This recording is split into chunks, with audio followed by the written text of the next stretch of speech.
Hello friends, welcome to IAS PCS केंद्र। Friends, इस video में हम पॉलिटी के अंतर्गत मौलिक अधिकार से संबंधित जितने भी क्वेश्चंस हो सकते हैं, जो भी क्वेश्चंस हो सकते हैं, उन सबको डिस्कस करने वाले हैं।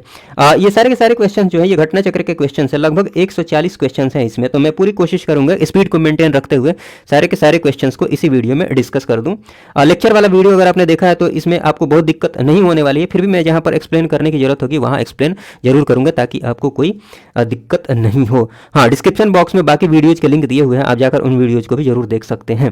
पहले क्वेश्चन की बात की जाए तो यहाँ पहला क्वेश्चन लिखा हुआ है, निम्नलिखित में से कौन सा कारक। तो ये वाला जो क्वेश्चन है ना, ऐसा नहीं कि आप मौलिक अधिकार पढ़ें तभी इस क्वेश्चन का आंसर दे सकते हैं। सामान्य से कॉन्सेप्ट पर यह क्वेश्चन पूछा गया है कि निम्नलिखित में से कौन सा कारक, कौन सा फैक्टर है जो किसी भी उदार लोकतंत्र मतलब जहां सबका हित छुपा हुआ है, उदार लोकतंत्र में स्वतंत्रता की सर्वोत्तम सुरक्षा को नियत करता है। ठीक है, लिबरल लोकतंत्र में स्वतंत्रता की सर्वोत्तम सुरक्षा कौन नियत करता है। यहाँ ऑप्शन ए में दिया हुआ एक प्रतिबद्ध न्यायपालिका। प्रतिबद्ध न्यायपालिका का मतलब ये हुआ ना, कमिटेड न्यायपालिका का मतलब ये हुआ कि वह न्यायपालिका जो सरकार उस समय जो सरकार है या फिर सत्तारूढ़ दल है, जो पावर में पार्टी है, सत्तारूढ़ दल जो है, इसकी जो नीतियां हैं ना, इसकी नीतियों के इसकी जो नीतियां हैं इसके लिए क्या है, प्रतिबद्ध है। मतलब इसकी जो नीतियां हैं ना, इसके खिलाफ वो न्यायालय नहीं जा सकता है। ठीक, जबकि ऐसा अगर होता है तो फिर कहाँ से उदार लोकतंत्र में स्वतंत्रता की सर्वोत्तम सुरक्षा को नियत किया जा सकता है। अगर न्यायपालिका भी सरकार के साथ हो जाए, सरकार के फेवर में आ जाए, सरकार जैसा चाहे वैसा न्यायपालिका करे, तो ऐसा संभव है? सर्वोत्तम सुरक्षा कहाँ से संभव है? तो ये वाला ऑप्शन तो गलत हो जाएगा। फिर शक्तियों का केंद्रीकरण भी, ये भी नहीं हो सकता है, क्योंकि शक्तियाँ एक ही व्यक्ति के हाथ में चली जाए, जो शीर्ष नेतृत्व है उसी के हाथ में चली जाए। फिर भी स्वतंत्रता सर्वोत्तम सुरक्षा को नियत नहीं किया जा सकता है, स्वतंत्रता की सर्वोत्तम सुरक्षा को। तो बी ऑप्शन जो है ये भी सही ऑप्शन नहीं है। निर्वाचित सरकार हो, मतलब सरकार चुनी हुई हो, तो ये बिल्कुल नहीं कहा जा सकता है कि अगर सरकार निर्वाचित है तो सर्वोत्तम सुरक्षा को नियत किया जा सकता है। हो सकता है जो निर्वाचित सरकार है वो ऐसा कानून ला दे जो मौलिक अधिकार के खिलाफ हो, ठीक है, जनता के खिलाफ हो, ऐसा भी तो हो सकता है ना। तो सी भी उतना सटीक आंसर नहीं है। सबसे सटीक आंसर ये है शक्तियों का पृथक्करण।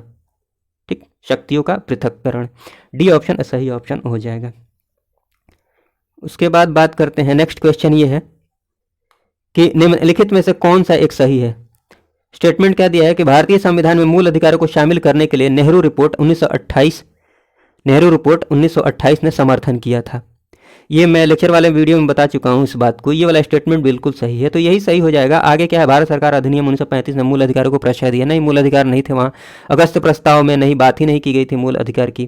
क्रिप्स मिशन में भी बात नहीं की गई थी, तो ये सब तो होंगे ही नहीं। वैसे भी आप काट सकते हैं अगर आप हिस्ट्री वगैरह पढ़े हैं ठीक से। तो उसके बाद नेक्स्ट क्वेश्चन ये है, नेक्स्ट क्वेश्चन है कि निम्नलिखित में से किस व्यक्ति ने मूल अधिकारों को क्या बोला है, हमारे लिए एक प्रतिज्ञा तथा सभ्य विश्व के साथ किया गया समझौता।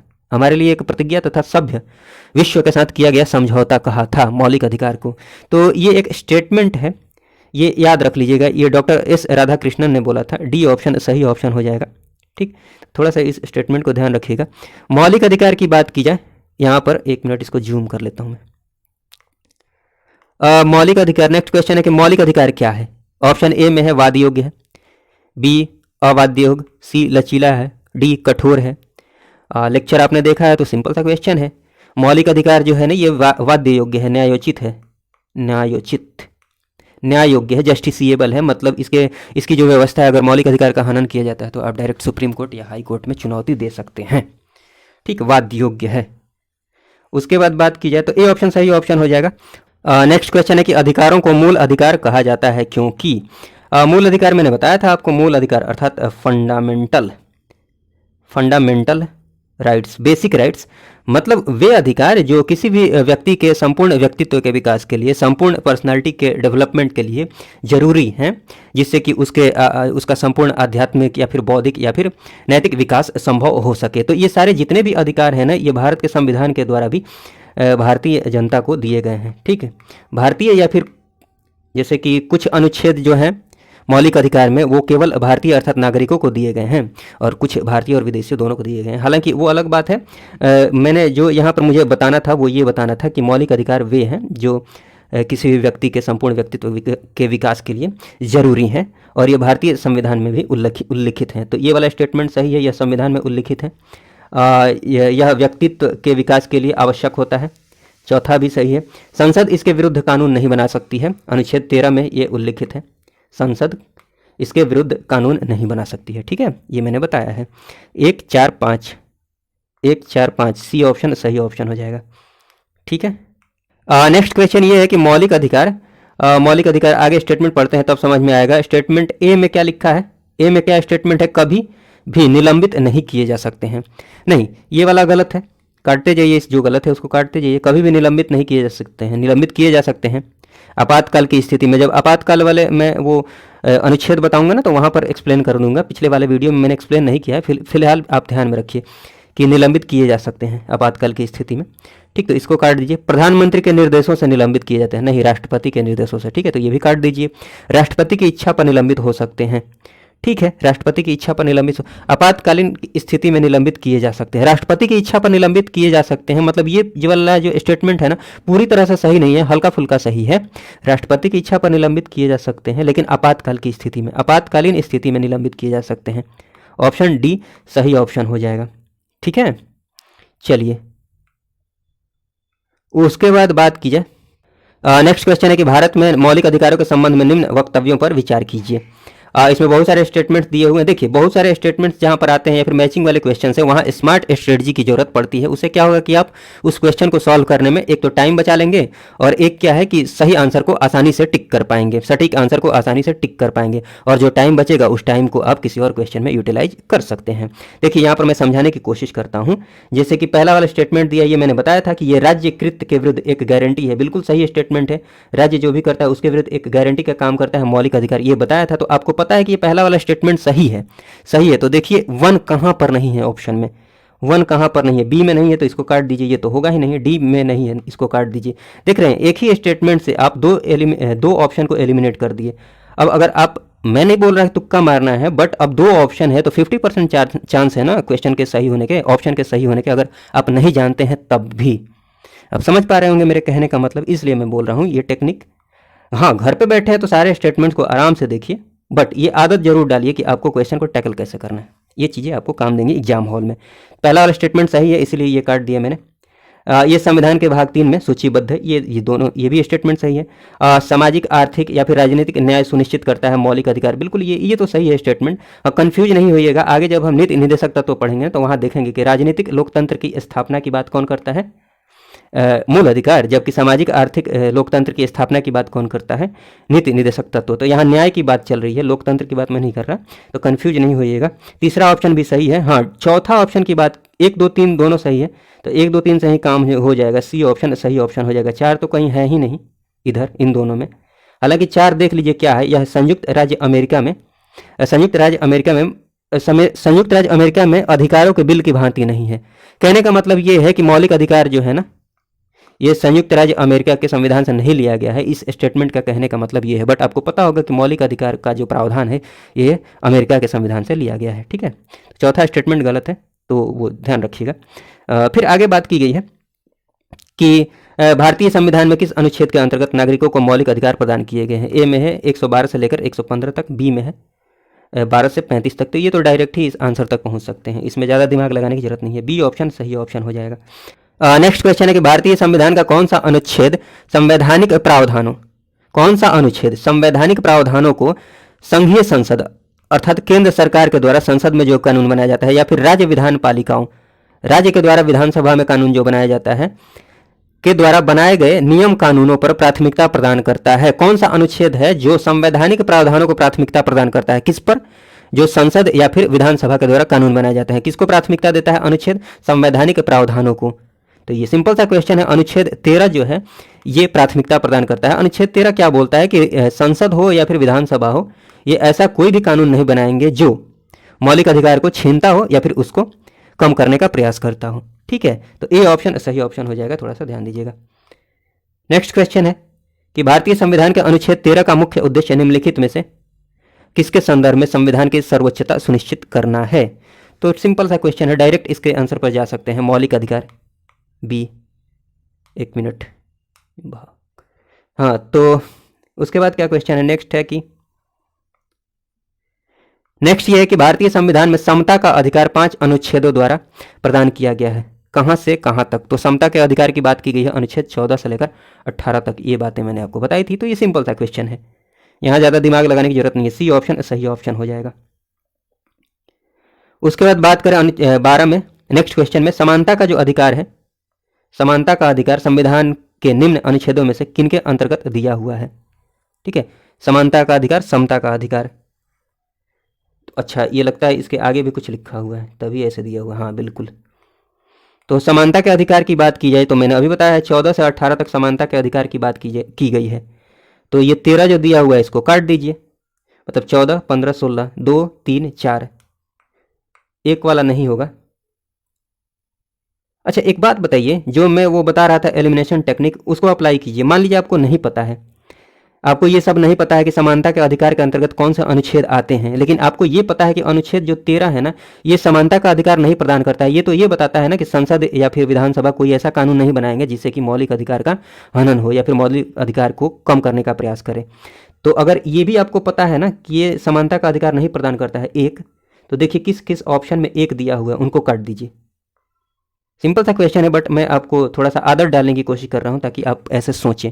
तो इसको काट दीजिए, ये नहीं होगा, इसको काट दीजिए, ये नहीं होगा, इसको काट, सभी चारों बोला मतलब इसमें एक शामिल हो गया है, इसको काट दीजिए, तो एक ही ऑप्शन से आप सही ऑप्शन पर पहुंच जाएंगे। सी ऑप्शन सही ऑप्शन हो जाएगा, ये फ़ायदा होता है। खैर चलिए, उसके बाद बात करते हैं भारतीय संविधान के निम्नलिखित अनुच्छेदों में से कौन सा विधान सत्ता पर पूर्ण नियंत्रण लगाता है? सत्ता पर पूर्ण नियंत्रण लगाता है, इसका मतलब ये हुआ, जैसे कि यहाँ पर बात की जाए अनुच्छेद 15, तो इसमें बात की गई है कि धर्म, मूल, वंश, जाति, लिंग, जन्म स्थान के आधार पर किसी के साथ भेदभाव नहीं किया जाएगा। तो ये सबके लिए बात की गई है, सबके लिए बात की गई है। अनुच्छेद 16 की बात की जाए तो लोक नियोजन में, मतलब सरकारी नौकरी में सबको समान अवसर प्रदान किया जाएगा। 17 में अस्पृश्यता का अंत किया जाएगा, छुआछूत का मतलब अंत किया जाएगा, इसमें बात की गई है। लेकिन 14 की बात की जाए ना, ये वाला अनुच्छेद 14, ऑप्शन को देखिए आप, अनुच्छेद 14 की बात की जाए तो यहाँ पर विधि के समक्ष समता की बात की गई है, मतलब विधि के सामने सब कोई समान होगा, छोटा बड़ा कोई भी नहीं होगा। ठीक, तो ए वाला ऑप्शन जो है ना, ये ज़्यादा सटीक ऑप्शन है, ए ऑप्शन सही ऑप्शन हो जाएगा। संविधान का अनुच्छेद 14 विधान सत्ता पर नियंत्रण लगाता है। ठीक है, उसके बाद बात की जाए नेक्स्ट, निम्नलिखित में से भारत के संविधान का कौन सा अनुच्छेद कानून के समक्ष समता की बात कर रहा है? कानून के समक्ष, विधि के समक्ष समता की बात की गई है, किस अनुच्छेद में? अनुच्छेद 14। सी ऑप्शन सही ऑप्शन हो जाएगा। 15 की बात की जाए, संविधान के किस अनुच्छेद में कानून का समान संरक्षण या फिर विधि के समक्ष समता? ठीक, दोनों बातें अनुच्छेद 14 में की गई है, सी ऑप्शन सही ऑप्शन हो जाएगा। नेक्स्ट क्वेश्चन है कि कानून को लागू करने के मामले में कोई विधान जो किसी कार्यपालक अथवा प्रशासनिक अधिकारी को अनिर्देशित या फिर अनियंत्रित विवेकाधिकार, मतलब कोई नियंत्रण नहीं है, जैसे मन करे वैसे वो ट्रीट कर सकता है विधि, जो भी कानून है उसके अंतर्गत किसी के साथ, ऐसा बिल्कुल नहीं है। जबकि संविधान के 14वें अनुच्छेद में ये बोला गया है कि विधि के समक्ष सब कोई समान होगा। ठीक है, तो ये यही लिखा गया है कि अनियंत्रित विवेकाधिकार देता है। भारत के संविधान के निम्नलिखित अनुच्छेदों में से किसका उल्लंघन करता है? अगर ऐसा दिया जाता है, अनियंत्रित विवेकाधिकार दे दिया जाता है, तो ये किसका उल्लंघन माना जाएगा? अनुच्छेद ए का। इनडायरेक्ट क्वेश्चन पूछा है, थोड़ा सा यहाँ पर दिमाग लगाना पड़ेगा आपको।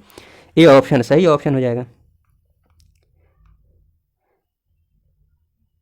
नेक्स्ट क्वेश्चन ये है कि विधि का नियम जो है ना, या कानून का अधिराज्य का मतलब क्या है? विधि का नियम मतलब सभी के लिए कानून, सभी के लिए एक न्याय, सभी के लिए एक कानून, सभी के लिए एक न्यायतंत्र। ठीक, पहला स्टेटमेंट मुझे लगता है सही हो जाएगा। अगला स्टेटमेंट पढ़ लेते हैं, सभी के लिए एक कानून, सभी के लिए एक राज्य। राज्य का कोई मतलब ही नहीं है, विधि का नियम, कानून का अधिराज्य। ठीक, कानून का राज्य का मतलब एक ही न्यायतंत्र हो सबके लिए। सी की बात कर लीजिए तो सभी के लिए एक राज्य और सभी के लिए एक सभी के लिए एक राज्य हो, सभी के लिए एक न्यायतंत्र हो, नहीं, मतलब ये जो लिखा हुआ है ना, इसका सटीक आपको मतलब बताना है। डी में लिखा है एक के लिए सभी कानून, सभी के लिए एक न्यायतंत्र, नहीं, सबसे सटीक ये लग रहा है कि सभी के लिए एक ही कानून हो और सभी के लिए एक ही न्यायतंत्र हो। एक ही न्यायतंत्र हो मतलब कानून का अधिराज्य हो, एक ही न्यायतंत्र हो। तो ए ऑप्शन सही ऑप्शन हो जाएगा।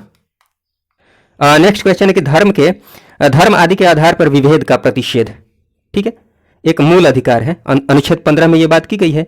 इसे किसके अधीन वर्गीकृत किया जाएगा? ऑप्शन ए में है धर्म की स्वतंत्रता के अधीन, बी में है शोषण के विरुद्ध अधिकार, सी में सांस्कृतिक और शैक्षिक अधिकार, डी में है समता का अधिकार। तो अभी मैंने बताया था 14 से 18 तक समता के अधिकार की बात की गई है, तो डी ऑप्शन सही ऑप्शन हो जाएगा।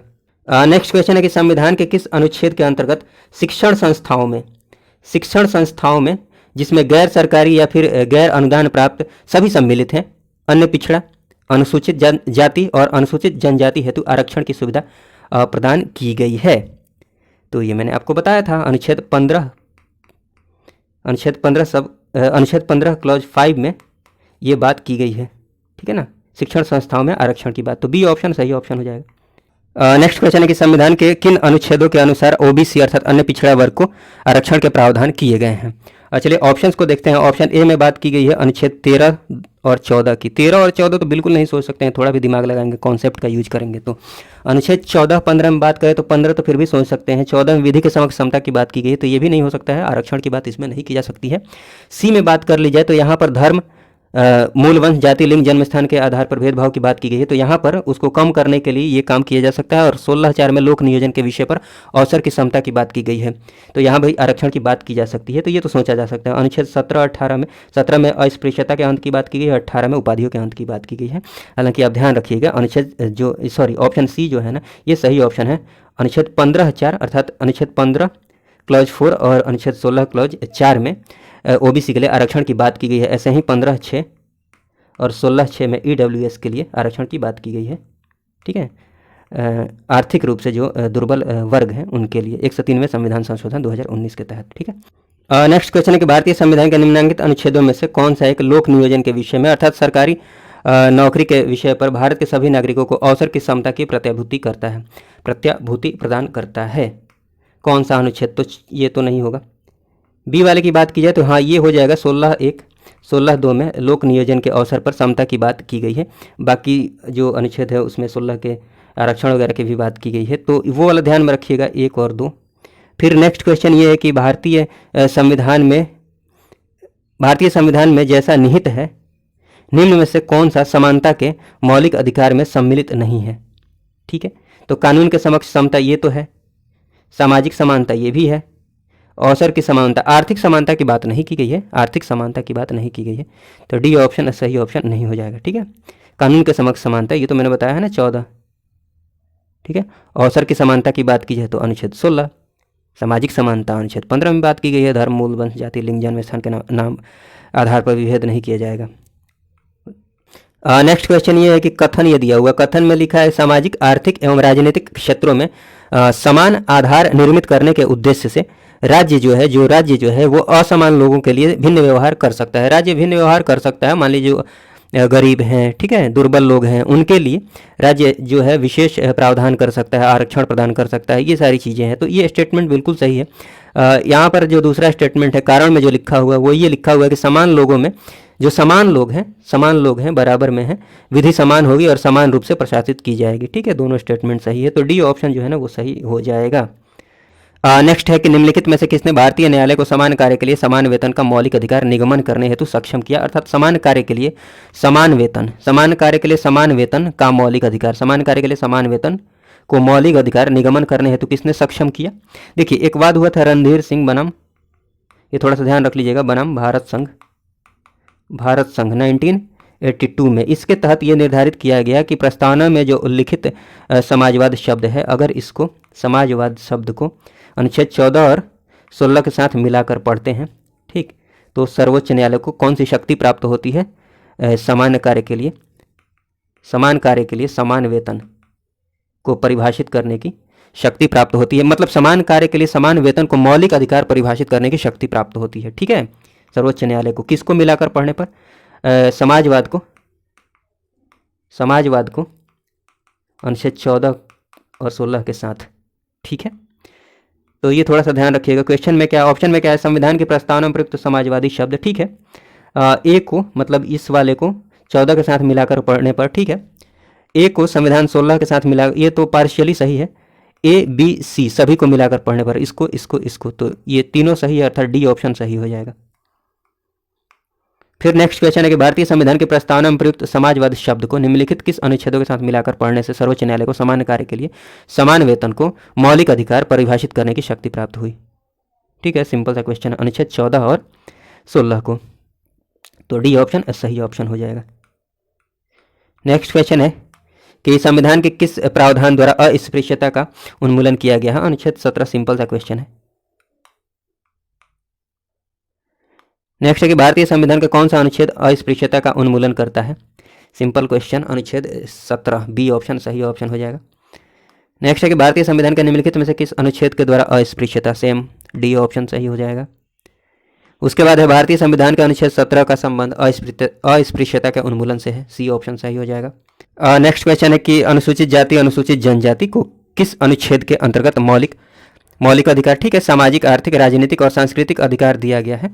विशेषकर ये वाला जो अनुच्छेद है ना, अस्पृश्यता का अंत है, ये विशेषकर अनुसूचित जाति अनुसूचित जनजाति के लिए ही है। डी ऑप्शन सही ऑप्शन है। यहाँ पर जो अनुच्छेद लिखे हुए हैं उसमें ये चीज़ें आप मन करे तो आप पढ़ लीजिएगा, आपके पास बुक होगी। मैं आगे बहुत सारे क्वेश्चंस हैं, चलिए आगे क्वेश्चन ये है कि निम्नलिखित मूल अधिकारों के किस संवर्ग में अस्पृश्यता के रूप में किए गए विभेदन के विरुद्ध संरक्षण समाविष्ट है? ठीक है, मतलब ये आईएएस को क्वेश्चन है ना, इसीलिए सिंपल क्वेश्चन को टेढ़ा करके पूछा है।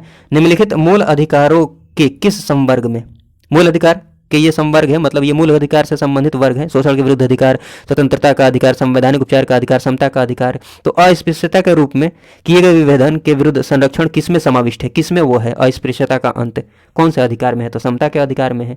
डी ऑप्शन सही ऑप्शन हो जाएगा। नेक्स्ट क्वेश्चन ये है कि भारत में अस्पृश्यता का निवारण निम्न में से किन उपायों द्वारा किया जा सकता है? अस्पृश्यता का निवारण तो कानून के द्वारा किया जा सकता है, इसमें कॉमन सेंस से भी लगाकर आप सोच सकते हैं। ठीक है, तो एक वाला पहला वाला स्टेटमेंट सही है।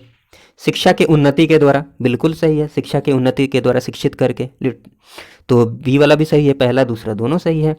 ठीक है, फिर लिखा हुआ है जन जागरण के द्वारा लोगों को जागृत करके, ये भी सही है। नौकरियों में प्रवेश दिलाकर, ऐसा नहीं है कि ज़बरदस्ती नौकरियों में प्रवेश दिलाकर अस्पृश्यता का अंत किया जा सकता है, ऐसा बिल्कुल नहीं है।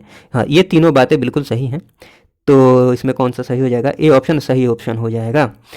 नेक्स्ट क्वेश्चन है कथन और कारण वाला है। देखिए, कथन में लिखा हुआ अस्पृश्यता जो है ना, वो संरचनात्मक हिंसा का, संरचनात्मक हिंसा कहने का मतलब जो सुनियोजित ढंग से पहले से जो सामाजिक ढांचा है जो किसी व्यक्ति विशेष को हिंसा पहुंचाने का प्रयास करता है, तो अस्पृश्यता जो है ना, वो संरचनात्मक हिंसा का सबसे खराब स्वरूप है। निश्चित रूप से सबसे खराब स्वरूप है अस्पृश्यता, छुआछूत। कारण में बात की जाए तो अस्पृश्यता के चलन का आधार जो है ना, धार्मिक स्वीकृति है, धार्मिक स्वीकृति। तो ये आप समझ रहे हैं, ये बिल्कुल सही बात है।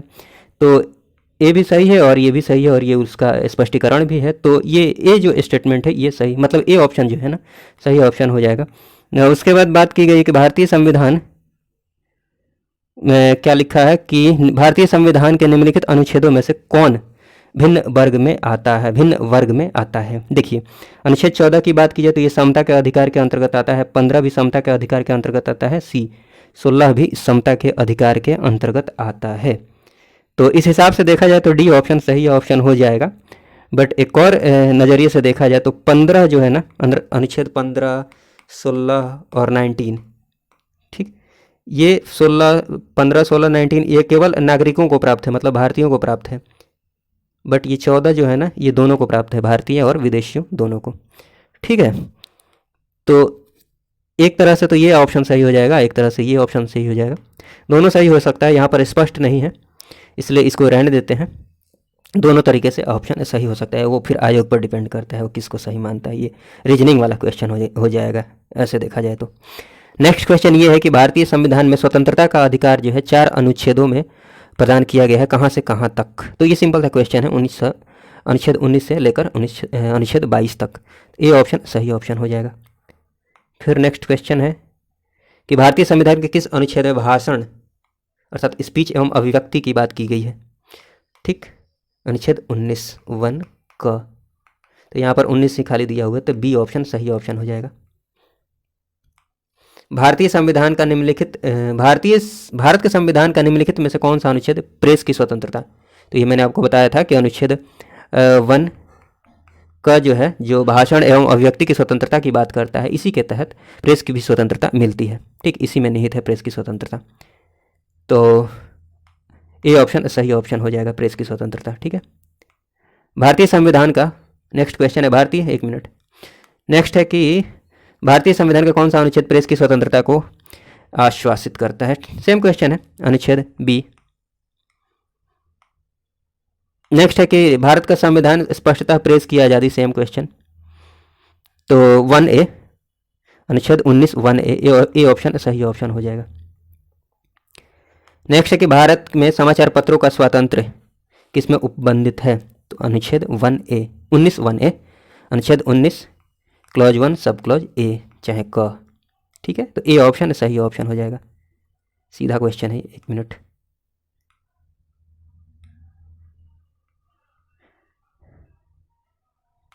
नेक्स्ट क्वेश्चन है कि उच्चतम न्यायालय की व्यवस्था के अनुसार निजी भवनों के ऊपर झंडे फहराने, राष्ट्रीय झंडे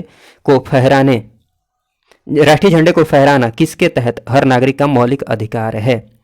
तो वही स्वतंत्रता के अधिकार, जो भाषण एवं अभिव्यक्ति की स्वतंत्रता हो गया, एक्सप्रेस करने की स्वतंत्रता हो गया जो आप फील करते हैं, ठीक है, या फिर प्रेस की स्वतंत्रता, निजता का अधिकार हो गया, ये सारी सॉरी निजता का अधिकार बोल रहा हूँ, सूचना का अधिकार हो गया, या फिर राष्ट्रीय झंडे को फहराना निजी भवनों के ऊपर, ये भी किसके तहत आएगा? अनुच्छेद 1A के तहत। बी ऑप्शन सही ऑप्शन हो जाएगा। नेक्स्ट है कि स्वतंत्रता के अधिकार के भाग के रूप में निम्नलिखित में से कौन सा बिना हथियार के शांतिपूर्ण ढंग से इकट्ठा होने की स्वतंत्रता के अंतर्गत नहीं आता है? देखिए, पहला ऑप्शन जो दिया हुआ है, घेराव अफसर जो अपना कर्तव्य नहीं निभाते हैं, ये तो बिल्कुल ही गलत हो जाएगा, पहला ही स्टेटमेंट गलत लग रहा है, तो यही नहीं आएगा। आगे देख लेते हैं, शांतिपूर्ण इकट्ठा होना, ये बिल्कुल सही है। एकत्रित जनता जिनको हथियार नहीं रखना चाहिए, भी सही है। इस अधिकार के अभ्यास पर राज्य कानून बनाकर तर्कपूर्ण प्रतिबंध लगा सकता है, तर्कपूर्ण रीजनेबल जो रेस्ट्रिक्शंस हैं, युक्त निर्बंधन जो है वो लगा सकता है, ये बिल्कुल सही बात है। क्योंकि मान लीजिए स्वतंत्रता का अधिकार दिया गया है तो उसका ऐसा नहीं कि आप दुरुपयोग करेंगे, ठीक है, तो रीजनेबल रेस्ट्रिक्शंस भी लगाया जा सकता है। तो ए ऑप्शन सही ऑप्शन हो जाएगा। नेक्स्ट क्वेश्चन की बात करें, नेक्स्ट ये है कि निम्नलिखित में से किस आधार के कारण नागरिक की विचार अभिव्यक्ति की स्वतंत्रता पर प्रतिबंध नहीं लगाया जा सकता है? ठीक, अब मान लीजिए भारत की संप्रभुता, ऐसी कोई बात बोलता है कि भारत की संप्रभुता को हानि पहुंचती है, तो लगाया जा सकता है, प्रतिबंध लगाया जा सकता है, ठीक है, तो ये तो सही है। लोक व्यवस्था अगर बिगड़ती है उस पर भी, न्यायपालिका का अपमान होता है उस पर भी, लेकिन अवांछनीय अगर किसी की वो आलोचना करता है तो आलोचना तो वो कर सकता है, तो इस पर प्रतिबंध नहीं लगाया जा सकता है, आलोचना का अधिकार है। डी ऑप्शन सही ऑप्शन हो जाएगा। उसके बाद बात कर ली जाए, नेक्स्ट क्वेश्चन ये है कि भारतीय गणराज्य के संविधान का कौन सा अनुच्छेद व्यक्ति की प्राण एवं दैहिक स्वतंत्रता के संरक्षण से संबंधित है? प्राण एवं दैहिक अर्थात पर्सनल लिबर्टी की बात करता है, तो अनुच्छेद 21, बी ऑप्शन सही ऑप्शन हो जाएगा। नेक्स्ट क्वेश्चन थोड़ा सा ये देख लीजिएगा, भारतीय संविधान के किस अनुच्छेद में विधि द्वारा स्थापित प्रक्रिया के सिद्धांत को शामिल किया गया है? तो सी ऑप्शन सही ऑप्शन हो जाएगा, थोड़ा सा ध्यान रखिएगा। और नेक्स्ट क्वेश्चन ये है कि भारतीय संविधान का कौन सा अनुच्छेद विदेश यात्रा के अधिकार को संरक्षण प्रदान करता है? तो ये भी अनुच्छेद 21 के अंतर्गत ही आता है, विदेश जाने का अधिकार, ठीक है ना। मैंने बताया था अनुच्छेद 21 से संबंधित जो प्रमुख वाद हुए उसके बाद बहुत सारे अधिकार, 21 मतलब जो प्राण एवं दैहिक स्वतंत्रता है ना, उसके अंतर्गत बहुत सारे अधिकार और ऐड किए गए हैं, जिसमें विदेश जाने का अधिकार भी शामिल है, तो सी ऑप्शन सही ऑप्शन हो जाएगा। नेक्स्ट क्वेश्चन है, निम्नलिखित में से किन्हें सर्वोच्च न्यायालय ने मौलिक अधिकार के रूप में मान्यता दी है? देखिए, एक तो आवास का अधिकार जो है ये अनुच्छेद 21 है, उसके तहत आवास का अधिकार प्रदान किया है। विदेश जाने का अधिकार, विदेश यात्रा का अधिकार, ये भी सही है। समान कार्य के लिए समान वेतन का अधिकार मौलिक अधिकार माना है, वो बोला है ना अभी जो मैंने बताया है। समाजवाद को अगर समाजवाद जो शब्द है प्रस्तावना का, उसको 14 और 16 के साथ मिलाकर पढ़ते हैं तो इसके तहत परिभाषित करने की शक्ति प्रदान हुई है किसको? सर्वोच्च न्यायालय को, कि समान कार्य के लिए समान वेतन को मौलिक अधिकार माना जाए। ठीक, तो ये सारी बातें हैं, तो डी ऑप्शन सही ऑप्शन हो जाएगा। नेक्स्ट क्वेश्चन है कि निम्नलिखित अधिकारों में से कौन सा अधिकार 19(1)D को अनुच्छेद 21 से मिलाकर पढ़ने पर प्राप्त होता है? 19(1)D, तो ये है कि प्राण एवं दैहिक स्वतंत्रता, ठीक है, पर्सनल लिबर्टी की बात करता है। 19(1)D की बात कर ली जाए तो 19(1)D में क्या बात की गई है कि कहीं भी भारत में अबाध रूप से संचरण की स्वतंत्रता है, संचरण मूव करने की, फ्रीली मूव करने की स्वतंत्रता है। ठीक, तो ये विदेश यात्रा का अधिकार इसको तो नहीं लेंगे। शरण पाने का अधिकार इसका भी कोई मतलब नहीं है अनुच्छेद 19(1)D के साथ। सूचना पाने का भी अधिकार का कोई मतलब, एकांतता का अधिकार कहीं भी अबाध रूप से वो मूव कर सकता है और कहीं भी वो रह सकता है, तो सी ऑप्शन सही ऑप्शन हो जाएगा, थोड़ा सा दिमाग लगाएंगे तो। नेक्स्ट क्वेश्चन है कि निजता के अधिकार को जीवन एवं व्यक्तिगत स्वतंत्रता के अधिकार के अंतर्भूत भाग के रूप में संरक्षित किया जाता है। इतना अजीब लिखा है, लगता है इसका क्वेश्चन होगा। भारत के संविधान में निम्नलिखित में से किससे उपर्युक्त कथन सही एवं समुचित ढंग से अर्थित होता है। उपयुक्त कथन मतलब ये वाला, इतना लंबा चौड़ा लिखा है, आई इसका ही होगा। चलिए देखते हैं आगे। तो इसका तो सिंपल सा मैंने मतलब बताया था कि ये जो निजता का जो अधिकार है ना, ठीक है, निजता का अधिकार, ये अनुच्छेद जो 21 है उसके तहत निजता का अधिकार की बात की गई है। ठीक, प्राण एवं दैहिक स्वतंत्रता की बात, निजता के अधिकार की बात की गई है। तो क्या मैं बता रहा हूँ, हाँ, तो ये जो ए ऑप्शन है अनुच्छेद 14, इसको तो वैसे ही काट दीजिए, अनुच्छेद 17 इसको भी ऐसे ही काट दीजिए, तो होगा नहीं। आगे देखते हैं, हाँ देखिए अनुच्छेद 21, ठीक है ना, एवं भाग 3, मतलब भाग 3 में गारंटी की स्वतंत्रताएं, सी ऑप्शन सही ऑप्शन हो जाएगा, ये भाग 3 में ही तो आएगा। और उसके बाद बात करते हैं, नेक्स्ट क्वेश्चन है कि भारत के संविधान के किस अनुच्छेद के अंतर्गत निजता का अधिकार, वही बात, अनुच्छेद 31, सी ऑप्शन सही ऑप्शन हो जाएगा। नेक्स्ट है कि भारत के संविधान का कौन सा अनुच्छेद अपनी पसंद के व्यक्ति से विवाह करने, ठीक, मतलब जीवन साथी चुनने का अधिकार जो आता है अनुच्छेद 21 के अंतर्गत ही आता है। ठीक, ये मैंने बताया है, तो बी ऑप्शन जो है वो सही ऑप्शन हो जाएगा। नेक्स्ट है कि निम्नलिखित में से कौन सा संविधान के अनुच्छेद 21 के दायरे में नहीं आता है। तो ये देखिए, एक चिकित्सक के द्वारा घायल को चिकित्सीय सहायता पहुंचाना, ये आता है, बिल्कुल आता है। कार्यस्थल पर महिलाओं को लैंगिक उत्पीड़न, ठीक है, ये भी आता है। पानी की गुणवत्ता को दूषित करना, ये भी उसी दायरे में आता है अनुच्छेद 21 के तहत, कि स्वच्छ पानी चाहिए, लैंगिक उत्पीड़न नहीं होना चाहिए, ठीक है। मृत्यु दंड ये नहीं आता है, डी ऑप्शन सही ऑप्शन हो जाएगा। नेक्स्ट क्वेश्चन है कि निम्न में से कौन सा अधिकार राष्ट्रीय आपातकाल तक में भी समाप्त या सीमित नहीं किया जा सकता है। तो आपातकाल जब पढ़ेंगे तो वहाँ चीज़ें क्लियर हो जाएंगी, बस आप यहाँ पर देख लीजिए, ये ऑप्शन सही ऑप्शन हो जाएगा। व्यक्तिगत जो स्वतंत्रता है तथा जीवन जीने का जो अधिकार है ना, ये नहीं छीना जा सकता है, बी ऑप्शन सही ऑप्शन हो जाएगा। ये मैं आगे वाले वीडियो में, मतलब आगे के किसी वीडियो में बताऊंगा, ठीक है, तो थोड़ा सा यहाँ पर ध्यान रख लीजिएगा। नेक्स्ट क्वेश्चन ये है कि उच्चतम न्यायालय के किस मामले के निर्णय के कारण संविधान के अनुच्छेद 21 के कार्यक्षेत्र का विस्तार कर शिक्षा के अधिकार को उसमें शामिल किया गया। तो ये आप ध्यान रख लीजिएगा, ये मैंने बताया नहीं है वहाँ पर, उन्नीकृष्णन बनाम आंध्र प्रदेश 1923 में, ये थोड़ा सा 1993 में, ठीक है ना, उन्नीकृष्णन बनाम आंध्र प्रदेश वाद में, तो ये थोड़ा सा आप ध्यान रख सकते हैं। बाकी आगे बात करते हैं, कि 6 वर्ष की आयु से 14 वर्ष की आयु के बीच के सभी बच्चों को शिक्षा का अधिकार जो है ये कैसा अधिकार है। तो ये अनुच्छेद 21A में इसकी बात की गई है। 86वें संविधान संशोधन 2002 के तहत, ठीक है ना, 2002 के तहत 6 से 14 वर्ष की आयु, मतलब प्रारंभिक शिक्षा के अधिकार को मौलिक अधिकार घोषित किया गया, जो जिसका वर्णन मिलता है 21A में। तो बी ऑप्शन सही ऑप्शन हो जाएगा, मूल अधिकार है, ये मूल अधिकार है। फिर बात करते हैं कि भारतीय संविधान में संशोधन करके शिक्षा का अधिकार कब जोड़ा गया। तो देखिए, वो तो मैंने, ठीक है, अनुच्छेद की बात की है,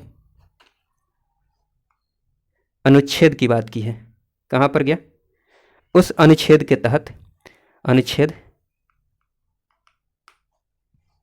21A में प्रारंभिक शिक्षा को मौलिक अधिकार बनाया गया है 86वें संविधान संशोधन 2002 के तहत। तो ये ध्यान रखिएगा, बाद में एक अधिनियम, एक एक्ट लाया गया, भारतीय संविधान में संशोधन करके शिक्षा का अधिकार जोड़ा गया, ठीक है ना।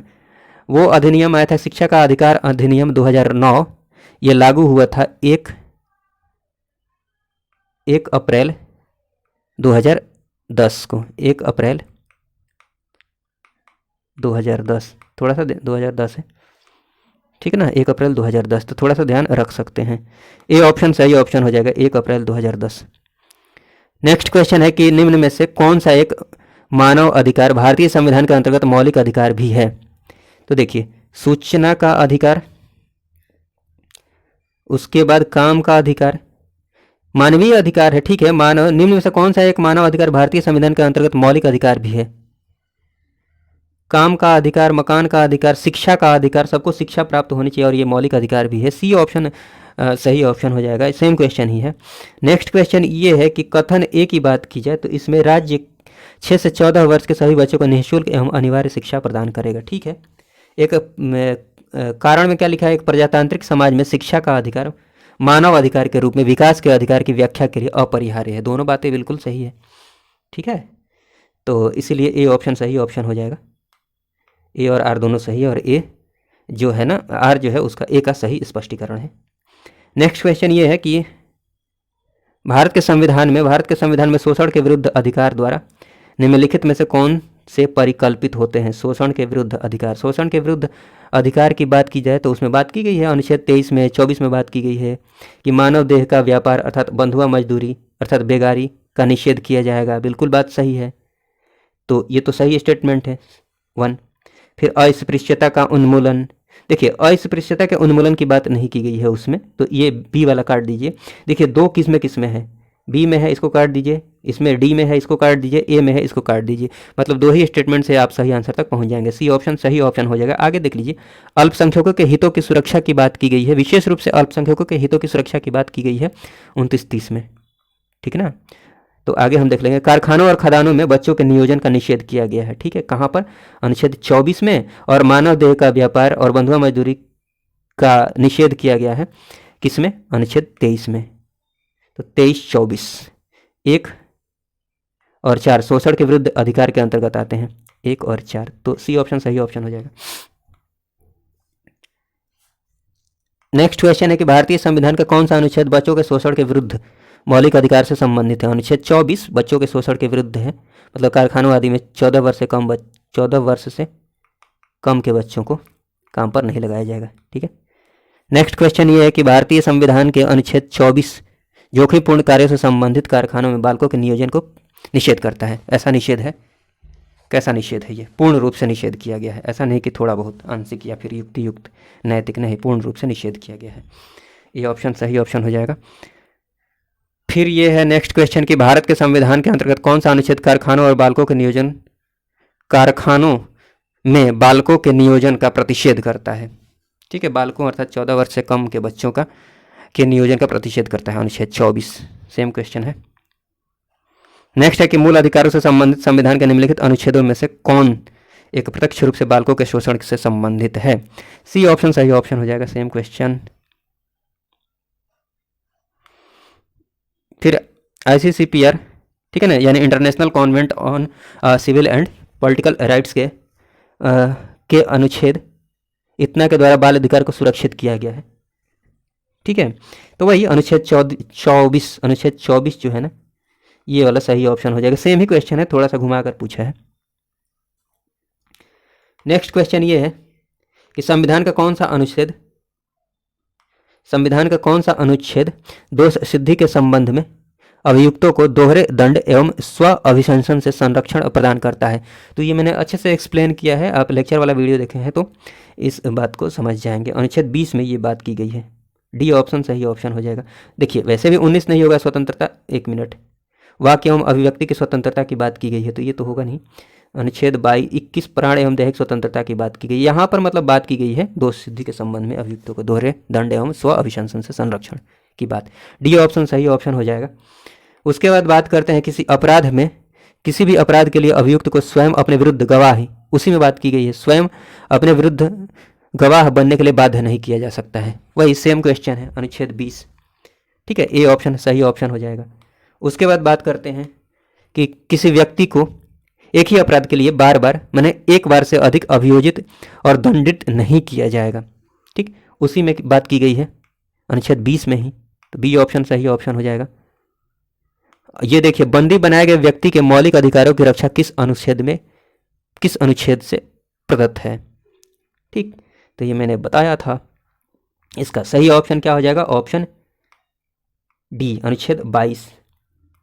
नेक्स्ट क्वेश्चन है, प्रत्यक्ष बंदीकरण अधिनियम के अंतर्गत एक व्यक्ति बिना मुकदमा चलाए बंदी बनाया जा सकता है कितने माह के लिए। ऑप्शन ए है 1 माह के लिए, बी है 3 माह के लिए, सी है 6 माह के लिए, डी है 9 माह के लिए। तो इसका सही ऑप्शन हो जाएगा ऑप्शन बी, 3 माह के लिए।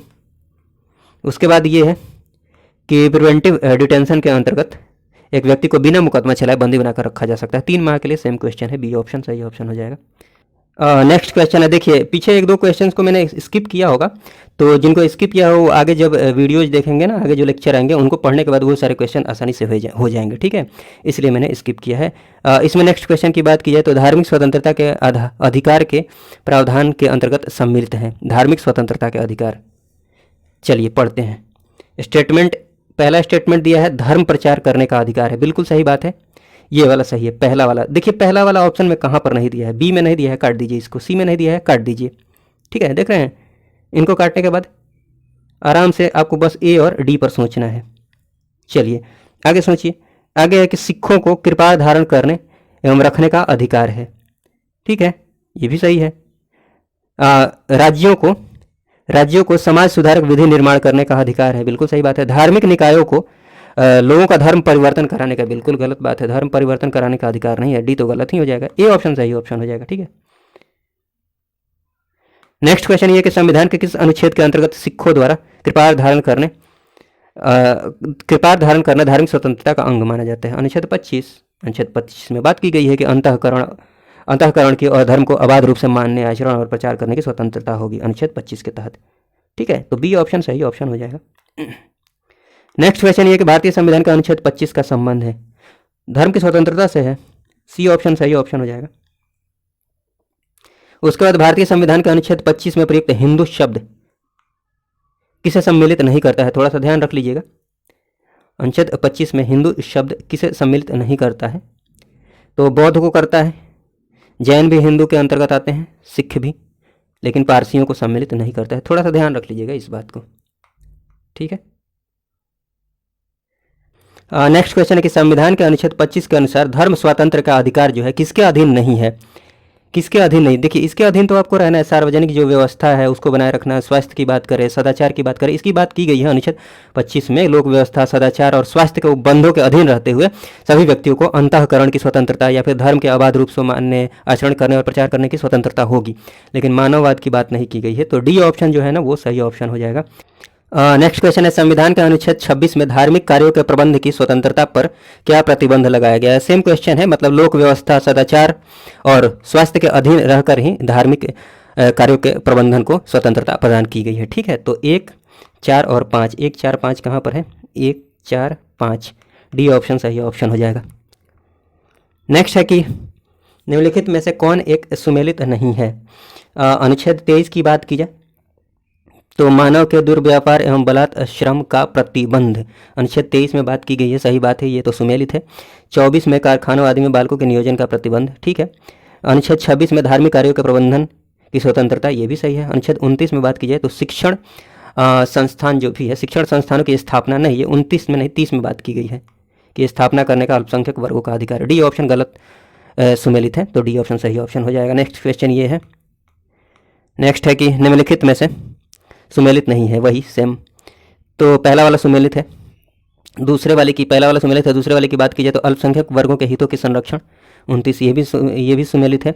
संवैधानिक उपचारों का अधिकार की बात की जाए तो ये 32 में कहा गया है।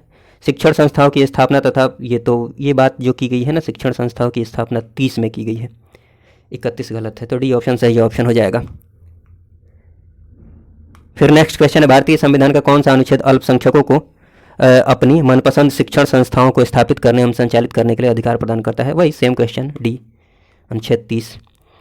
भारतीय संविधान के निम्नलिखित में से किस अनुच्छेद में यह व्यवस्था की गई कि सभी अल्पसंख्यकों को अपनी रुचि की शिक्षण संस्थाओं की स्थापना और प्रशासन का अधिकार होगा, सेम क्वेश्चन, सी ऑप्शन, अनुच्छेद 30 के तहत। नेक्स्ट क्वेश्चन जो है इसमें कथन और कारण वाला है। कथन में क्या लिखा है, भारतीय संविधान का अनुच्छेद 30 जो है ना, ये अल्पसंख्यक वर्ग शब्द को परिभाषित नहीं करता है। यहाँ पर देखिए अल्पसंख्यक वर्ग को परिभाषित नहीं करता है, ठीक है, ये बात सही है, ये सही है। संविधान केवल भाषा के आधार पर और धार्मिक अल्पसंख्यक वर्ग को मान्यता प्रदान करता है, ठीक है, ये भी बात सही है, बट इसका स्पष्टीकरण तो ये नहीं है ना। चलिए, ए और आर दोनों सही है, कौन सा ऑप्शन सही हो जाएगा, बी ऑप्शन सही हो जाएगा, सही है, व्याख्या नहीं है, हाँ बी ऑप्शन सही हो जाएगा। नेक्स्ट क्वेश्चन की बात करते हैं कि भारतीय संविधान मान्यता प्रदान करता है केवल धार्मिक अल्पसंख्यकों को, नहीं ऐसा कुछ नहीं है, भाषाई को नहीं, धार्मिक और भाषाई दोनों को, सी ऑप्शन सही ऑप्शन हो जाएगा। और नेक्स्ट क्वेश्चन है कि निम्नलिखित में से किसको संविधान द्वारा मौलिक अधिकार को लागू करने की शक्ति प्रदान की गई है। निश्चित रूप से सर्वोच्च न्यायालय एवं उच्च न्यायालय। सर्वोच्च न्यायालय अनुच्छेद 32, उच्च न्यायालय अनुच्छेद 226 के तहत सर्वोच्च न्यायालय में जा सकते हैं आप संविधान मौलिक अधिकार की व्यवस्था को चुनौती के लिए, और 226 के तहत सर्वोच्च न्यायालय में चुनौती दे सकते हैं, उच्च न्यायालय में चुनौती दे सकते हैं। उसके बाद बात कर लीजिए मौलिक अधिकारों का संरक्षक किसे कहा जाएगा। ठीक है, न्यायपालिका को, निश्चित रूप से न्यायपालिका को, सिंपल सा क्वेश्चन है ये। संविधान के अंतर्गत मूल अधिकारों का संरक्षक कौन है? निश्चित रूप से सर्वोच्च न्यायालय। फिर एक, भारतीय संविधान के अंतर्गत निम्नलिखित में से किसे मूल अधिकारों का संरक्षक माना जाता है? सेम क्वेश्चन, न्यायपालिका। नेक्स्ट है कि निम्नलिखित में से किस एक को नागरिकों के मौलिक अधिकारों का रक्षक तथा भारत के संविधान का अभिभावक माना जाता है? उच्चतम न्यायालय, सुप्रीम कोर्ट। सेम क्वेश्चन है, बहुत सारे क्वेश्चन सेम ही आ रहे हैं, इसलिए मैं जल्दी जल्दी देख रहा हूँ। देखिए, निम्नलिखित कथनों में से कौन सा कथन सही नहीं है? ये है कि मुंशी संविधान का प्रारूप बनाने वाली समिति के एक सदस्य थे। ठीक है, ये आप पहले पढ़ चुके हैं, ये सही है। संविधान सभा द्वारा भारतीय संविधान स्वीकार किया गया, ये भी सही है। बलवंत राय मेहता समिति रिपोर्ट 1957 द्वारा पंचायती राज की संस्तुति की गई, ये आगे मैं बताने वाला हूँ, तो लेकिन ध्यान रखिएगा ये सही है। संविधान के अंतर्गत मूल अधिकारों का संरक्षक भारत का राष्ट्रपति है, नहीं, सर्वोच्च न्यायालय है, न्यायालय है, ठीक है ना, न्यायपालिका है, ना कि राष्ट्रपति है। फिर नेक्स्ट क्वेश्चन ये है कि निम्नलिखित में से कौन से अधिकार भारतीय संविधान के अनुच्छेद 32 के अंतर्गत प्रवर्तित किए जा सकते हैं? निश्चित रूप से ये तब से तो यही पढ़ते आ रहे हैं, मौलिक अधिकार, मौलिक अधिकार। उसके बाद क्वेश्चन ये है कि निम्नलिखित में से किस एक अधिकार को डॉक्टर बी आर अम्बेडकर द्वारा संविधान की आत्मा कहा गया है? संवैधानिक उपचार को। ठीक है, अनुच्छेद 32 जो है ना, संवैधानिक उपचार का अधिकार, इसको डॉक्टर भीमराव अम्बेडकर के द्वारा क्या बोला गया है? संविधान की आत्मा। इंपॉर्टेंट है, ध्यान रखिएगा। नेक्स्ट क्वेश्चन ये है कि कथन दिया हुआ है कि संविधान के अनुच्छेद 32 को भीमराव अम्बेडकर ने इसकी आत्मा कहा था, संविधान के अनुच्छेद 32 को संविधान की आत्मा कहा था, ये सही है, कोई दिक्कत की बात नहीं है। अनुच्छेद 32 मौलिक अधिकारों के अतिक्रमण के विरुद्ध प्रभावी उपचार का प्रावधान करता है, ये भी बात सही है, इसीलिए इसको आत्मा कहा है। तो ये रीजन भी बोला जा सकता है कि जो स्पष्टीकरण है ये भी सही है। ठीक है, तो ए ऑप्शन सही ऑप्शन हो जाएगा, ए और आर दोनों सही है, और ए का सही स्पष्टीकरण है। और उसके बाद क्या है भाई? उसके बाद क्वेश्चन है कि भारत के संविधान के किस अनुच्छेद के अंतर्गत भारत का उच्चतम न्यायालय नागरिकों के मूल अधिकारों के प्रवर्तन के लिए विभिन्न रिट जारी करने का अधिकार रखता है? वही सेम, अनुच्छेद 32। अनुच्छेद 32 के तहत सुप्रीम कोर्ट और अनुच्छेद 226 के तहत हाई कोर्ट। ठीक है, चलिए, उच्चतम न्यायालय की बात यहाँ की गई है। नेक्स्ट क्वेश्चन ये है कि निम्नलिखित में से किस एक प्रलेख को किसी व्यक्ति की स्वतंत्रता का महानतम रक्षक माना जाता है? तो ये मैंने बताया था, बी ऑप्शन सही ऑप्शन हो जाएगा, बंदी प्रत्यक्षीकरण। ठीक है, ये सारी बातें मैंने काफ़ी अच्छे से समझाई हैं। नेक्स्ट क्वेश्चन ये है कि व्यक्तिगत स्वतंत्रता के लिए उच्च न्यायालय निम्नलिखित में से किस रिट को जारी कर सकता है? सेम क्वेश्चन है, सी, बंदी प्रत्यक्षीकरण। अगर आपने लेक्चर देखा है तो कोई भी दिक्कत नहीं हो रही होगी। नेक्स्ट क्वेश्चन है कि व्यक्तिगत स्वतंत्रता के अधिकार के लिए निम्नलिखित में से कौन सी एक रिट याचिका दायर की जा सकती है? सेम क्वेश्चन है, वही बंदी प्रत्यक्षीकरण, हैबियस कॉर्पस। सी ऑप्शन सही ऑप्शन हो जाएगा। और इसमें सुमेलित करना है। देखिए, इनका शाब्दिक अर्थ बहुत अच्छे से मैंने आपको बताया था। बंदी प्रत्यक्षीकरण मतलब जो बंदी बनाया गया है जिसको, उसको प्रत्यक्ष किया जाए, सामने लाया जाए, तो सुमेलित कराना है। देखिए, सुमेलित कराने वाले में वही दिमाग लगाइए। इसको थोड़ा सा मैं छोटा करता हूँ ताकि सब कुछ दिखे। देखिएगा, बंदी प्रत्यक्षीकरण मतलब उस बंदी को प्रत्यक्ष किया जाए, सामने लाया जाए। ठीक है, कहने का मतलब ये है कि न्यायालय के द्वारा, कोर्ट के द्वारा ये आदेश दिया जाता है कि बंदी को सामने लिया जाए, अर्थात हमें वो बॉडी चाहिए, शरीर चाहिए, जिसको बंदी बनाया गया है, शरीर चाहिए, मतलब हमें शरीर चाहिए। इसका शाब्दिक अर्थ बताया था, टू हैव द बॉडी। तो ए को किससे मिलाएंगे? आप यहाँ पर देखिए, हमें शरीर चाहिए, फोर से, ए को फोर से। अब मैचिंग में देखते हैं, जो ऑप्शन है ना उसमें एक बार चेक कीजिए कि ए को फोर से कहाँ कहाँ पर मिलाया गया है, कहाँ पर नहीं मिलाया गया है। देखिए, ए को फोर से ए में नहीं मिलाया गया है तो इसको काट दीजिए, ई में नहीं मिलाया गया है तो इसको भी काट दीजिए, मतलब बी सी डी में से ही कोई होगा। आगे हम चेक कर लेते हैं परम आदेश। ठीक, वी कमांड, हम आदेश देते हैं, ये मैंने बताया था। बी को किससे मिलाना है? 3 से। तो बी को 3 से कहाँ कहाँ पर बी और सी में मिलाया गया है? डी वाले में नहीं मिलाया गया तो डी को भी काट दीजिए, मतलब बी और सी में से कोई ऑप्शन होगा। प्रतिषेध की बात की जाए, प्रतिषेध की, तो यह अधीनस्थ न्यायालय का एक लेख है, सी को 5 से मिलाना है, ये भी मैंने आपको बताया था। तो सी को 5 से इसमें दिया हुआ है। उत्प्रेषण की बात की जाए तो इसका मैंने मतलब आपको बताया था कि पूर्णता सूचित कीजिए। उत्प्रेषण कैसे पूर्णता सूचित कीजिए, या फिर इसका ये शाब्दिक अर्थ है, ये शाब्दिक अर्थ ये सब कैसे है, इसका रीजन भी मैंने बताया था आपको। तो आप लेक्चर देखिएगा तो क्लियर हो जाएंगी चीज़ें। ठीक है, तो डी को काई से मिला देंगे आप? पूर्णता ए को एक से मिला देंगे, डी को ए से, अर्थात सी ऑप्शन सही ऑप्शन हो जाएगा। थोड़ा सा देख लीजिएगा ध्यान से। निम्नलिखित में से कौन सा सुमेलित नहीं है?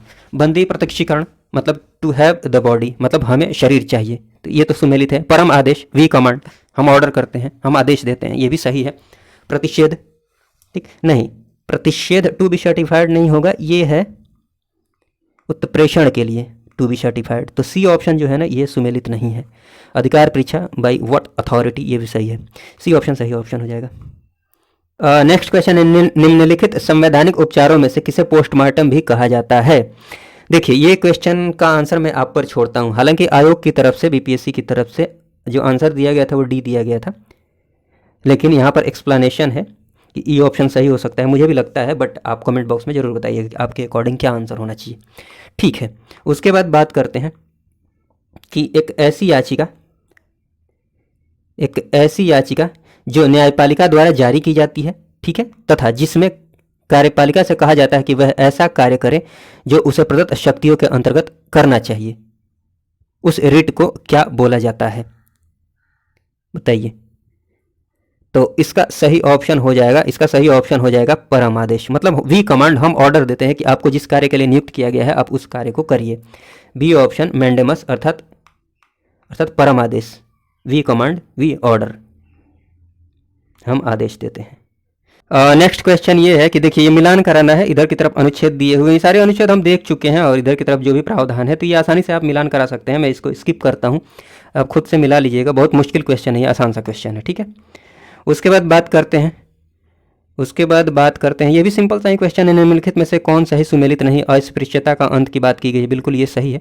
गिरफ्तारी एवं निषेध के विरुद्ध संरक्षण की बात, ठीक है, ये 22 में बात की गई है, तो ये वाला भी ये गलत हो जाएगा, बी ऑप्शन गलत है। धर्म की स्वतंत्रता 25, अल्पसंख्यकों के हितों के संरक्षण, बी ऑप्शन सही ऑप्शन हो जाएगा, ठीक है। नेक्स्ट क्वेश्चन है, सूची 1 को सूची 2 से सुमेलित कराना है। देखिए सूची 1 में जो भी विषय है, प्रावधान है, और इधर की तरफ अनुच्छेद है, सिंपल सा क्वेश्चन है, उपाधियों के अंत की बात की गई है, अनुच्छेद 18 में, ए को 3 से मिला देना है, बाकी सारे सिंपल चीज़ें हैं। एक बार चलिए देखते हैं ए को 3 से कहाँ पर नहीं मिलाया गया है। ए को 3 से बी में नहीं मिलाया गया है और सी में, तो इसको काट दीजिए, ये तो बिल्कुल नहीं होगा, ठीक है। एक और देख लेते हैं बी को, बी वाला चेक कर लेते हैं। बी अर्थात धार्मिक मामलों के प्रबंध की स्वतंत्रता 25 में बात की गई है ना, सॉरी 25 बोल रहा हूँ, 26 में बात की गई है ना, तो बी को किससे मिला देना है? 4 से। बाकी भी चीज़ें आप मिला सकते हैं, मैं बस ऑप्शन की तरफ ले जा रहा हूँ। बी को 4 से देखिए कहाँ पर मिलाया गया है, ए और यही तो बचा हुआ था, इसको तो काट दिया था मैंने, तो बी को 4 से यहाँ पर मिलाया गया है, तो दो ही फैक्ट्स हैं, हम चीज़ों आंसर तक पहुँच गए, ठीक है। तो ये टेक्निक भी आप ध्यान में रखिएगा, आदत में डाल लीजिए, हो सकता है आप सारी बातें जानते हो, बट ये टेक्निक आपको एग्जाम हॉल में टाइम बचाने में काम देगा। नेक्स्ट क्वेश्चन ये है कि मौलिक कर्तव्य, चलिए ये भी मैच कराना है। मौलिक कर्तव्य की बात की जाए तो 42वें संविधान संशोधन के तहत इसको ऐड किया गया था। ए को 3 से मिला दीजिए, देखिए ए को 3 से कहाँ पर मिलाया गया है? ए को 3 से, बी में नहीं मिलाया गया है, काट दीजिए, सी में नहीं मिलाया गया है, काट दीजिए, डी में नहीं मिलाया गया है, काट दीजिए, मतलब एक ही से हमारा काम चल गया, देख रहे हैं, ये फ़ायदा होता है। बाकी चीज़ें आप पढ़ लीजिएगा, इसमें कोई दिक्कत की बात नहीं है, ए ऑप्शन सही ऑप्शन हो जाएगा। कुछ एक चीज़ें अगर इसमें हो सकता है आप ना जानते हो, तो आगे के वीडियो में चीज़ें क्लियर हो जाएंगी, ठीक है। नेक्स्ट क्वेश्चन ये है कि किस वाद ने संसद को मौलिक अधिकारों में संशोधन का अधिकार दिया है? केशवानंद भारतीवाद के बारे में और डिटेल्स में हम पढ़ेंगे, थोड़ा सा पेशेंस रखिए, बहुत ही फेमस वाद है, बहुत ही चर्चित, हमेशा आपको मेंस तक केशवानंद भारतीवाद पढ़ना है, मतलब ये वाद तो हमेशा आपको सुनने में आएगा। भारत के सर्वोच्च न्यायालय ने संविधान की मूल संरचना अर्थात बुनियादी ढांचा सिद्धांत का प्रतिपादन निम्नलिखित में से किस मुकदमे में किया था? वही केशवानंद भारती बनाम केरल राज्य, ठीक है, ये बहुत ही चर्चित वाद है, और किसी वाद की बात आए या ना आए, लेकिन ये जरूर आपको मिलेगा बार बार। निम्नलिखित में से किस वाद ने भारतीय संविधान के मूल संरचना के सिद्धांत की रूपरेखा प्रतिपादित की थी? बिल्कुल केशवानंद भारती बनाम केरल राज्यवाद। पीछे 1-2 क्वेश्चंस को स्किप किया है, इसका मतलब ये नहीं कि मैंने छोड़ दिया है, आगे जब और वीडियोज आएंगे तो वहाँ पर बहुत सारी चीज़ें क्लियर होंगी, तब वो क्वेश्चन आसानी से हो जाएंगे, इसलिए मैंने स्किप किया है, ठीक है, तो आप परेशान नहीं होइएगा। 13 नंबर को नेक्स्ट क्वेश्चन की बात की जाए तो भारत में संपत्ति के अधिकार की क्या स्थिति है? यह एक विधिक अधिकार है जो केवल नागरिकों को प्राप्त है, ऐसा नहीं है, सभी व्यक्तियों को प्राप्त है। विधिक अधिकार है जो किसी भी व्यक्ति को प्राप्त है, ठीक है, ये ऑप्शन सही ऑप्शन हो जाएगा। मूल अधिकार नहीं, इसको तो हटा ही दिया गया मूल अधिकार से, यह ना तो मूल अधिकार है ना विधिक अधिकार, इसको भी काट दीजिए, बी ऑप्शन सही ऑप्शन हो जाएगा, ठीक है। संपत्ति का अधिकार जो है ये क्या है? मौलिक अधिकार नहीं, इसको तो हटा दिया गया। नैसर्गिक अधिकार नहीं माना जाएगा इसको, वैधानिक अधिकार है, बिल्कुल कानूनी अधिकार है, ठीक है, सी और डी दोनों सही हो जाएंगे। और नेक्स्ट क्वेश्चन ये है कि कथन दिया हुआ है कि 44वें संविधान संशोधन 1978 के द्वारा संपत्ति का अधिकार को मौलिक अधिकार की सूची से हटा दिया गया। ठीक है, हटा दिया गया, बिल्कुल सही है। उसके बाद ये लिखा है कि संपत्ति के अधिकार को संविधान के भाग 12 में अनुच्छेद 300 क के तहत विधिक अधिकार बना दिए गए। दोनों बातें सही है, कथन 1 और 2 दोनों सही है, ठीक है ना। सी ऑप्शन सही ऑप्शन हो जाएगा। नेक्स्ट क्वेश्चन ये है कि वर्तमान समय में भारतीय संविधान के अंतर्गत संपत्ति का अधिकार है, क्या है? वैधानिक अधिकार है। बी ऑप्शन सही ऑप्शन हो जाएगा। उसके बाद बात कर लीजिए, निम्नलिखित कथनों पर विचार कीजिए। अनुच्छेद 301 संपत्ति के अधिकार से संबंध है, नहीं है। 300 क है, 300 ए या फिर क, ठीक है। तो एक देखिए कहाँ कहाँ पर लिखा हुआ है, ये गलत है ना, ये गलत है। तो देखिए ऑप्शन में एक कहाँ कहाँ पर लिखा हुआ है, डी में लिखा है काट दीजिए, सी में लिखा है काट दीजिए, या तो ए होगा ना तो बी होगा, ठीक है। आगे पढ़िए, संपत्ति का अधिकार एक विधिक अधिकार है किंतु यह मूल अधिकार नहीं है। बिल्कुल बात सही है, ठीक है, ये वाला स्टेटमेंट सही है। भारत के संविधान में अनुच्छेद 300 क को उस समय केंद्र में कांग्रेस सरकार द्वारा 44वें संविधान संशोधन के द्वारा अंतः स्थापित किया गया था, नहीं, बिल्कुल ये सही नहीं है। उस समय केंद्र में कांग्रेस की सरकार नहीं थी, जनता पार्टी की सरकार थी। तो ए ऑप्शन जो है ना वो सही ऑप्शन हो जाएगा। नेक्स्ट क्वेश्चन क्या है? नेक्स्ट क्वेश्चन है कि निम्नलिखित में से किसके द्वारा संपत्ति के मूल अधिकार का लोप किया गया? 44वें संविधान संशोधन, ठीक है ना। सी ऑप्शन 44वां संविधान संशोधन अधिनियम, सी ऑप्शन सही ऑप्शन हो जाएगा। उसके बाद बात कर लीजिए, संपत्ति के मौलिक अधिकार को समाप्त किया गया, ठीक, किस संशोधन द्वारा? तो 44वें संविधान संशोधन 1978 के द्वारा। ये ऑप्शन सही ऑप्शन हो जाएगा। उसके बाद यह है कि निम्नलिखित में से किस संवैधानिक संशोधन अधिनियम ने मौलिक अधिकार की सूची में से संपत्ति के अधिकार को हटाया? ठीक है, तो वही 44वां संविधान संशोधन 1978, सी ऑप्शन सही ऑप्शन हो जाएगा।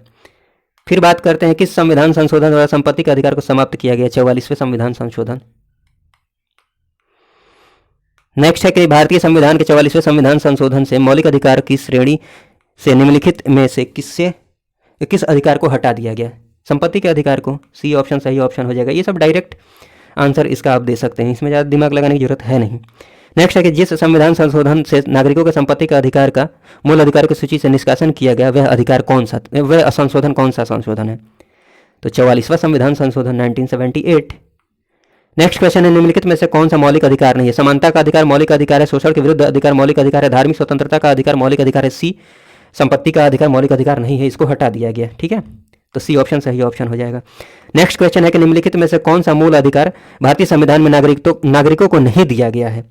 ठीक है, नागरिकों को नहीं दिया गया है।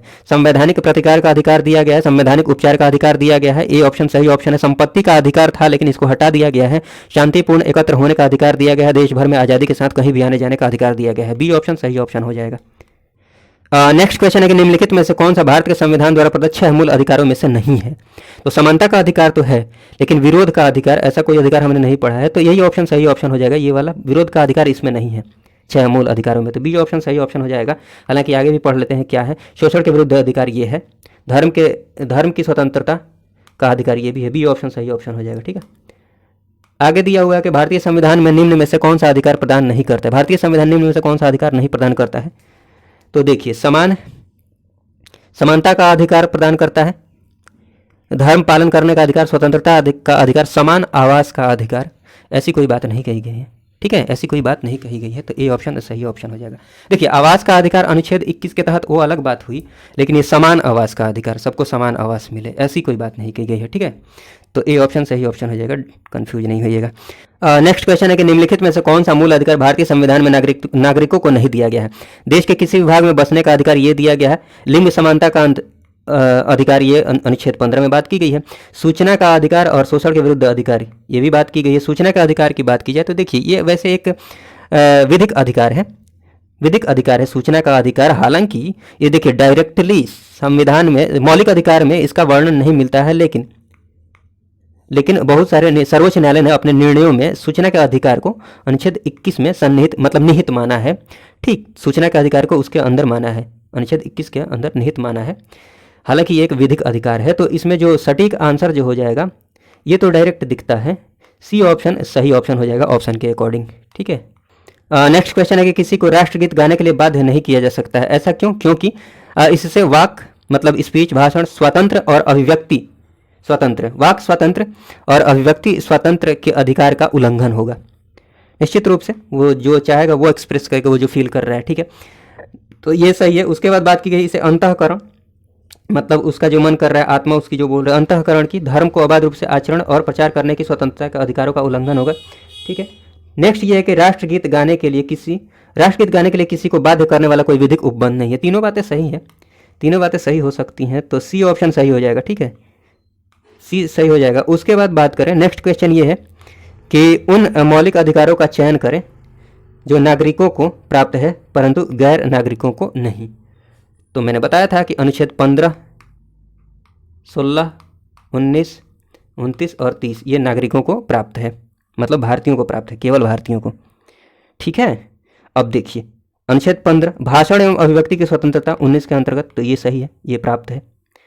कानून के समक्ष समता, ये दोनों को प्राप्त है, केवल नागरिकों को नहीं प्राप्त है। अल्पसंख्यकों के अधिकार, ये भी केवल नागरिकों के प्राप्त है। जीवन और स्वतंत्रता का, ठीक है ना, संरक्षण, 21 की बात कहीं की गई है, नहीं की गई है। अर्थात एक और जो 3 है ना, ये एक और तीन बोल रहा हूँ ना, हाँ, 1 और 3 केवल नागरिकों को प्राप्त है, ठीक है ना, एक ये 19 और 29, तो ए ऑप्शन सही ऑप्शन हो जाएगा। नेक्स्ट क्वेश्चन है, निम्नलिखित में से कौन सा मूल अधिकार विदेशी नागरिकों को प्राप्त नहीं है। तो देखिए विधि के समक्ष समानता की बात की जाए तो ये दोनों को प्राप्त है, मैंने अभी बताया था ना, 15, 16, 19, 29 और 30 ये केवल नागरिकों को अर्थात भारतीयों को प्राप्त है। इसके अलावा बाकी जो भी मौलिक अधिकार है वो सभी को प्राप्त हैं। तो विधि के समक्ष समता ये दोनों को प्राप्त है। अभिव्यक्ति की स्वतंत्रता अर्थात अनुच्छेद 19, तो ये केवल नागरिकों को प्राप्त है, ठीक है, तो बी ऑप्शन सही ऑप्शन हो जाएगा। ये दोनों को प्राप्त है 21, और शोषण के विरुद्ध अधिकार, ठीक है, शोषण के विरुद्ध अधिकार 23-24 ये भी दोनों को प्राप्त है।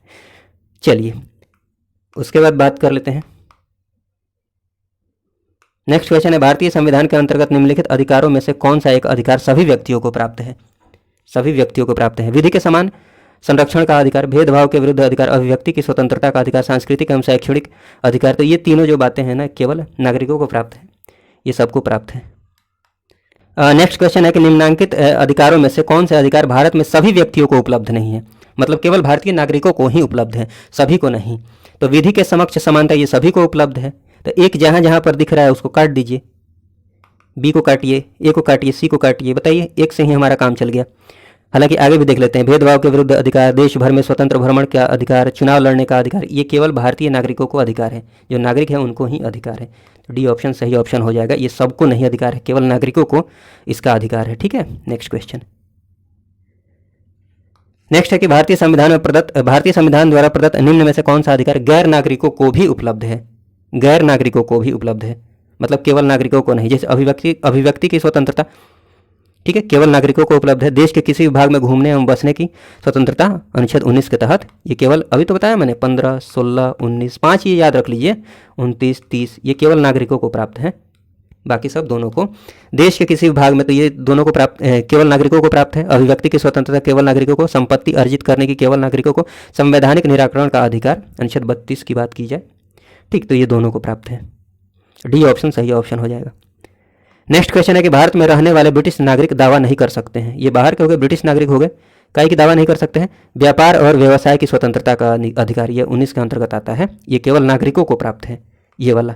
विधि के समक्ष समता, ये 14 की बात हो गई। जीवन और व्यक्तिगत स्वतंत्रता 21 की बात। धर्म की स्वतंत्रता, ठीक है, 25। तो ये सारी बातें हैं, 25, 26 जो भी हैं, तो ये सारी बातें हैं, तो ये सबको अधिकार है इसका। लेकिन एक ही बात कर ली जाए, अनुच्छेद 19 की बात कर ली जाए, तो केवल नागरिकों को प्राप्त है।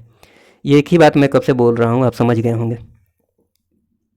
नेक्स्ट क्वेश्चन ये कि भारत के किसी धार्मिक संप्रदाय या समुदाय को यदि राष्ट्रीय स्तर पर अल्पसंख्यक वर्ग का दर्जा दिया जाता है तो वह किन विशेष लाभों का हकदार हो जाता है। ऑप्शन देखते हैं क्या है। यह संप्रदाय या समुदाय विशेष शैक्षणिक संस्थानों की स्थापना और संचालन कर सकता है, निश्चित रूप से, ये हम देख चुके हैं, तो एक ऑप्शन सही है। अब देखिए एक कहाँ कहाँ पर नहीं दिख रहा है, बी में नहीं दिख रहा है, इसको काट दीजिए, हटाइए, ए सी डी में से कोई एक होगा।